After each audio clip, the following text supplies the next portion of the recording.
Morning, नमस्कार। आप सबका स्वागत है इस वीडियो पे। बच्चों, आज हम डिस्कस करेंगे क्लास छठी की हिंदी की आपकी वर्कशीट। जैसे कि आप सबको याद होगा कि हम लोग बचपन के बारे में पढ़ रहे थे, तो हमने लास्ट वर्कशीट में बचपन स्टार्ट किया था। ये है उसका भाग 2, पार्ट 2। और बच्चों, क्वेश्चन आंसर्स करने से पहले आज का जो पार्ट 2 दिया गया उसको हम ध्यान से समझेंगे। और आज में कुछ क्वेश्चन आंसर्स ऐसे हैं जो मैं नहीं बताऊंगी, आपको खुद ही करने हैं, क्योंकि वो कुछ क्वेश्चन आंसर्स ऐसे आप खुद से आपके लिए पूछे गए हैं। तो दोस्तों, डायरेक्ट क्वेश्चन आंसर पर स्किप ना कीजिए। ये बेटर होगा कि आप लोग पहले वर्कशीट अच्छे से समझें, फिर चाहे वो अपने क्वेश्चन आंसर्स खुद से कीजिए। बिकॉज आप लोग स्कूल नहीं आ पा रहे हैं, हम चाहते हैं कि घर बैठे ही आप स्कूल वाली फीलिंग ले। स्कूल की से जैसे टीचर समझाती है वैसे ही आप पूरा चैप्टर समझें और फिर अपने आप से खुद से क्वेश्चन आंसर्स करें। तो चलिए बच्चों, आज की वीडियो स्टार्ट करते हैं। तो दोस्तों, जो लास्ट वर्कशीट थी उसमें हमने बचपन पाठ की लेखिका कृष्णा सोपती और अपने बचपन के बारे में बताती हैं, तो उसके बारे में देखा कि वह बचपन में बहुत रंग बिरंगे कपड़े पहनती थी और छुट्टी वाले दिन उन्हें क्या दिनचर्या होती थी, जिस दिन छुट्टी होती थी उस दिन क्या करती थी। अब आगे हम देखते हैं कि क्या कहते हैं वो। तुम्हें बताऊंगी कि हमारे समय और तुम्हारे समय में कितनी दूरी हो चुकी है। यहाँ तक कि बचपन की दिलचस्पियाँ भी बदल गई हैं। याद रहे, उन दिनों कुछ घरों में ग्रामोफोन थे, रेडियो और टेलीविज़न नहीं थे। दोस्तों, आपके पास अब फ़ोन है, मोबाइल है, उस टाइम पे नहीं था। तो वो जो लेखिका है वो कंपेयर कर रहे हैं कि जब मैं छोटी थी, आप छोटे हैं, या फिर इससे पहले वाले जो लोग थे वो छोटे थे, तब उनके ज़माने में कितना डिफरेंस आया है। तो वही आपको इसमें बताती हैं कि क्या क्या दूरियां आई हैं, क्या क्या डिफरेंसेस आए हैं।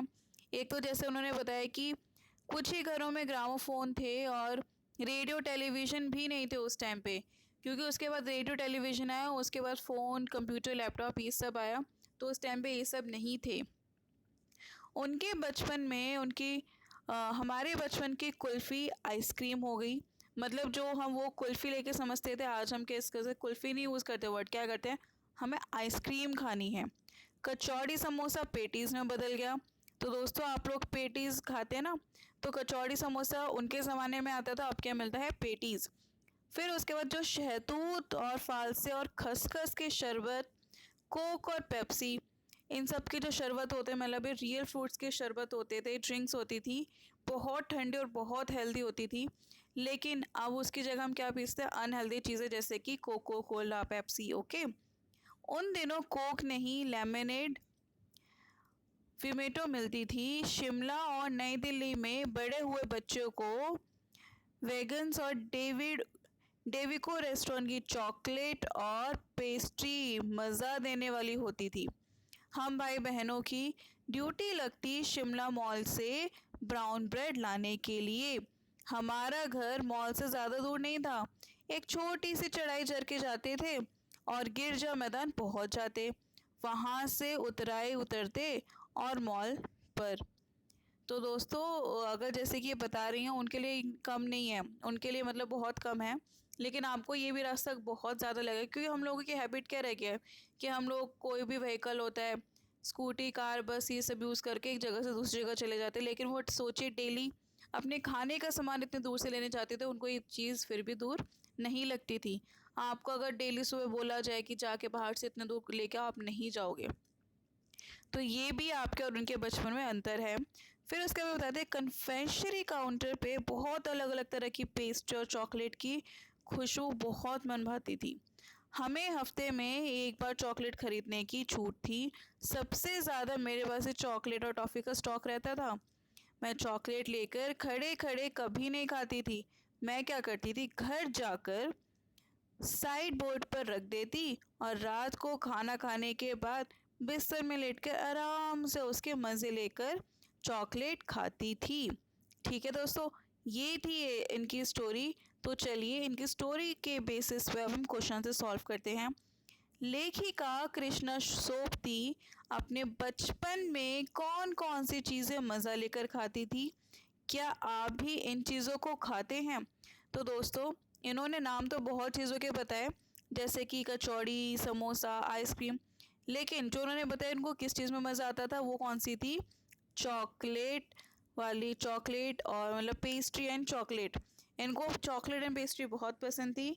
तो दोस्तों आपको भी क्या पेस्ट्री और चॉकलेट पसंद थी, हाँ या ना ज़रूर बताइएगा, क्योंकि आपको बताना ही पड़ेगा। आपको क्वेश्चन पूछा है क्या आप भी इन सब चीज़ों को खाते हैं, तो आपको आंसर्स लिखने हैं हाँ और ना। तो चलिए आगे देखते हैं। आगे वो पूछता है सेकंड क्वेश्चन, तुम्हें बताऊंगी कि हमारे समय और तुम्हारे समय में कितनी दूरी हो चुकी है। इस बात के लिए लेखिका क्या क्या उदाहरण देती है। तुम्हें बताऊंगी कि हमारे समय और तुम्हारे समय में कितनी दूरी हो चुकी है। इस बात के लिए लेखिका क्या क्या लेखिका कहती हैं, जैसे कि ग्रामोफोन, रेडियो, टेलीविज़न नहीं था, कुल्फ़ी अब आइसक्रीम बन गई है, कचौड़ी, समोसा, पेटीज़, इन सब की जो शरबत है वो कोको कोला, पेप्सी और कोक की जगह लेमनेड या विंटो। तो ये सारी जो खाने पीने की चीज़ थी वो अब चेंज हो गई है, जो लेखिका के बचपन में थी लेकिन आपके बचपन में नहीं। तो ये क्या हो गई, दूरी आ चुकी हैं। तो नेक्स्ट पढ़ते हैं। हमारे देश में तरह तरह के भोजन मिलते हैं। आप अपने दोस्त या भाई बहन से बातचीत करके विभिन्न प्रकार के भोजन लिखिए। तो कुछ जैसे कि आप लिख सकते हैं कचौड़ी, समोसा, पेटीज़, ये आपकी खाने की चीज़ है ना दोस्तों। उसके अलावा शहतूत, फल से ये भी खाने की है, आइसक्रीम हो गई, पेस्ट्री, चॉकलेट, तो ये सब, और कोको कोला, लेमनेड, ये सब आपको मिलता ही है। आपको जो भी पसंद है इनके अलावा तो आप उसका नाम ज़रूर लिखिएगा अपने कॉपी में। तो आगे देखते हैं दोस्तों। नेक्स्ट वो कहता है, हमारे देश में तरह तरह के भोजन प्रचलित है। ये थर्ड क्वेश्चन हम देख चुके हैं। फोर्थ है, पाठ में से ऐसे शब्द छाटिए जो आपने पहली बार सुने हैं। तो दोस्तों ये क्वेश्चन आपको खुद ही करना है कि जैसे कि मैं बोलती हूँ कि मन भावनी एक शब्द हो गया जो मैंने पहली बार सुना है, इसी, या फिर कन्फेक्शनरी, या फिर टेलीविज़न।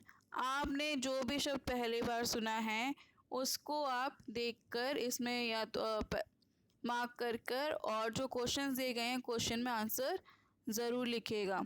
तो चलिए दोस्तों अब नेक्स्ट पढ़ते हैं। आप अपने बचपन की कोई मनमोहक घटना याद करके लिखिए। तो दोस्तों फोर्थ में, हाँ तो आपको बताना है कि आपके बचपन की कोई मनमोहक घटना। तो यह सब बच्चे अपना अलग अलग लिखेंगे, तो इसलिए इसका आंसर नहीं दिया गया है। आपके बचपन की मनमोहक घटना तो आपको पता ही होगी क्या, मतलब कोई ऐसी चीज़ जो आपको बहुत अच्छी लगती हो या फिर कोई बहुत अच्छी चीज़ हुई हो आपके साथ, तो उसके बारे में आपको लिखना है। तो दोस्तों ये आंसर आप लोग खुद ही करेंगे। ये थी हमारी छोटी सी आज की हिंदी की वर्कशीट। इस वर्कशीट को और वीडियो को पूरा देखने के लिए thank you so much. Next video में हम जल्द ही मिलेंगे। बाय बाय दोस्तों।